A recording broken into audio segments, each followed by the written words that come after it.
Assalamualaikum warahmatullahi wabarakatuh. Yang terhormat Ibu Fajar Rahayu STMT selaku dosen pengampu mata kuliah Dasar Telekomunikasi, kami dari kelompok 4 semester 3 Program Studi Teknik Elektro UPN Veteran Jakarta. Di sini kami akan mempresentasikan tugas poster kami yang bertemakan penggunaan teknologi 4G yang berjudul Internet Cepat, Hidup Makin Mudah dengan 4G. Tujuan kami mempresentasikan poster ini karena untuk memperoleh nilai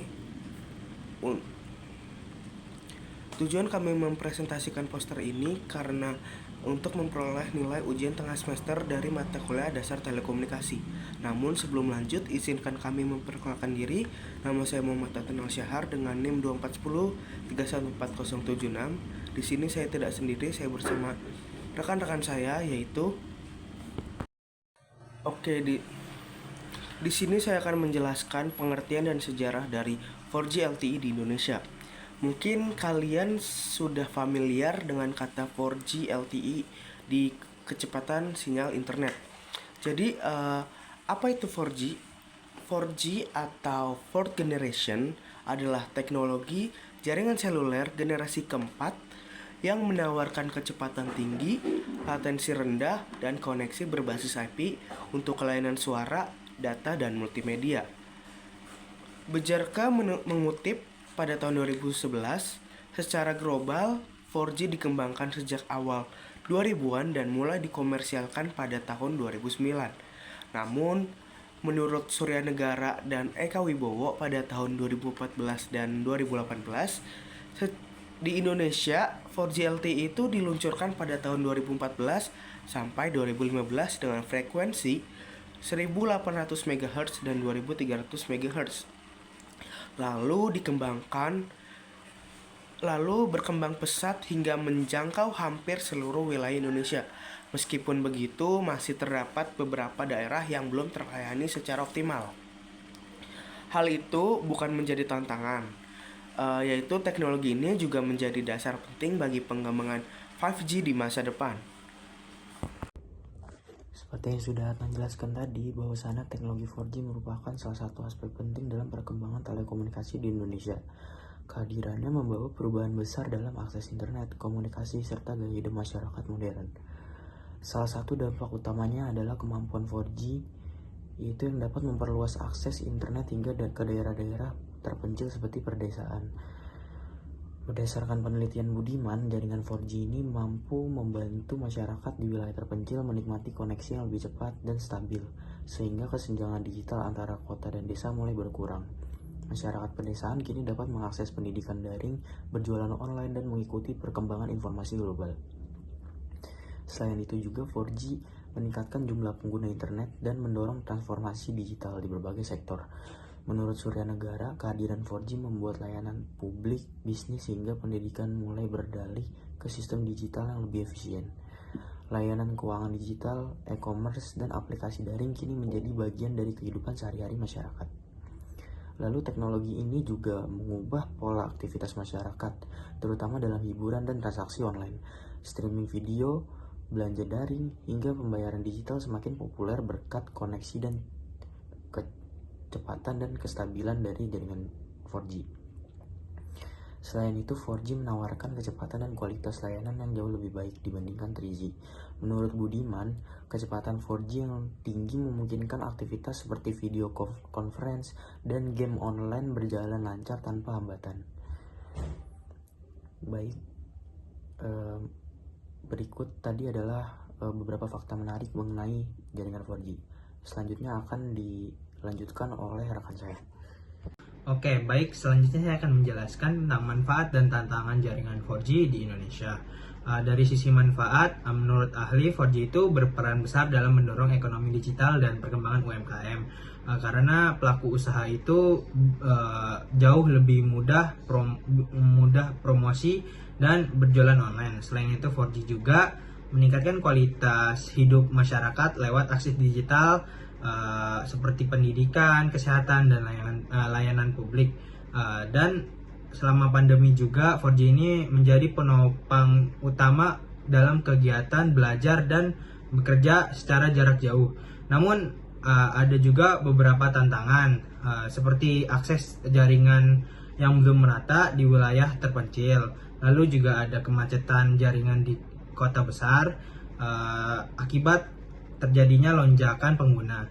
Lalu yang terakhir itu ada keterbatasan infrastruktur serta spektrum frekuensi yang masih membatasi kecepatan dan kapasitas jaringan tersebut.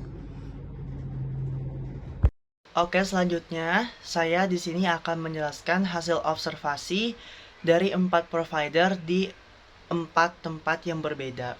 Nah, yang pertama ada di stasiun MRT Istora Manja Underground dengan XL 13,2 Mbps, Tri 18,1 Mbps, Indosat 6 Mbps, dan yang terakhir Telkomsel 3,5 Mbps.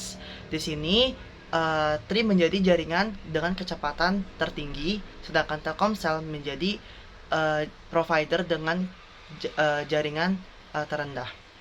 Yang kedua ada di Plus 62 Coffee Lebak Bulus dengan Tri 3,1 Mbps, XL 3,1 Mbps, Tri 6,9 Mbps, Indosat 2,1 Mbps, dan Telkomsel 17,9 Mbps. Di sini Telkomsel menjadi provider dengan kecepatan tertinggi, sedangkan Indosat menjadi provider dengan kecepatan terendah sebesar 2,1 Mbps. Yang selanjutnya ada di UPNVJ Kampus Limo dengan XL 10,3 Mbps, Tri 4,5 Mbps, Indosat 5,9 Mbps, dan Telkomsel 16,7 Mbps. Di sini lagi-lagi Telkomsel menjadi provider dengan kecepatan tertinggi sebesar 16,7 Mbps dan Tri menjadi provider dengan kecepatan terendah sebesar 4,5 Mbps. Dan yang terakhir selanjutnya ada di rumah masing-masing. Untuk XL sebesar 20,2 Mbps, Tri 11,5 Mbps, Indosat 10,6 Mbps, dan Telkomsel 28 Mbps. Nah, di sini lagi-lagi Telkomsel menjadi provider dengan kecepatan tertinggi di rumah masing-masing dan Indosat menjadi provider dengan kecepatan terendah. Data yang telah didistribusikan, kita dapat membuat perbandingan dengan cara grafik diagram yang seperti di sisi kiri saya. Ini adalah grafik perbandingan kecepatan jaringan 4. Jadi setelah kita lihat dari sesar dan hasil dari grafik batang yang sudah terlihat, kita bisa tahu bahwa di lokasi stasiun MRT Istora Manja Underground, hasilnya di sini cukup menarik, di mana provider Tri menjadi paling unggul dengan kecepatan 18,1 Mbps, sementara XL masih menunjukkan performa yang cukup baik di angka 13,2 Mbps. Sedangkan Indosat dan Telkomsel justru berada di posisi terbawah dengan kecepatan 6 Mbps dan 3,5 Mbps. Hal ini menunjukkan bahwa di area bawah tanah, Tri memiliki performa sinyal paling stabil dibandingkan yang lain.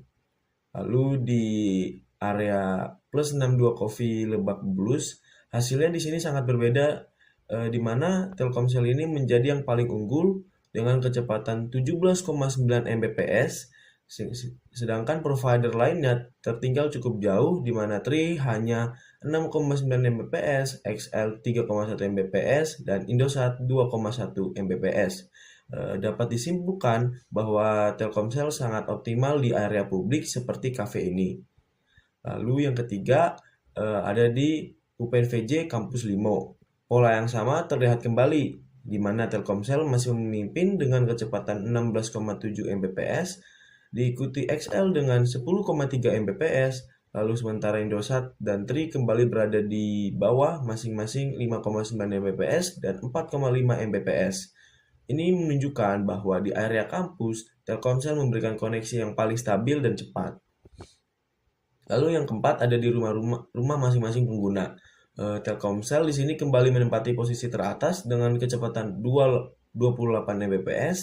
XL di sini juga cukup kuat dengan 20,2 Mbps, sedangkan Tri 11,5 Mbps dan Indosat 10,6 Mbps berada di level menengah. Hal ini menandakan bahwa jaringan Telkomsel sangat baik untuk penggunaan harian di lingkungan rumah. Jadi kesimpulan dari keseluruhan hasil bisa disimpulkan bahwa Telkomsel merupakan provider dengan kecepatan sinyal terbaik di sebagian besar lokasi. Dia unggul di 3 dari 4 lokasi yang diuji. Tri hanya unggul di satu lokasi, yaitu stasiun MRT Istora Mandiri Underground. Untuk XL menunjukkan performa yang cukup stabil dan konsisten, terutama di rumah dan di kampus. Lalu sedangkan Indosat cenderung memiliki performa terendah di hampir semua lokasi. Itu dia penjelasan presentasi poster dari kami kelompok 4 yang membahas tentang penggunaan teknologi 4G dengan judul Internet Cepat, Hidup Makin Mudah dengan 4G. Kami sendiri meminta maaf jika terdapat penjelasan informasi yang kurang jelas. Terima kasih atas kesempatan dan waktunya. Kami tutup presentasi kami dengan wassalamualaikum warahmatullahi wabarakatuh.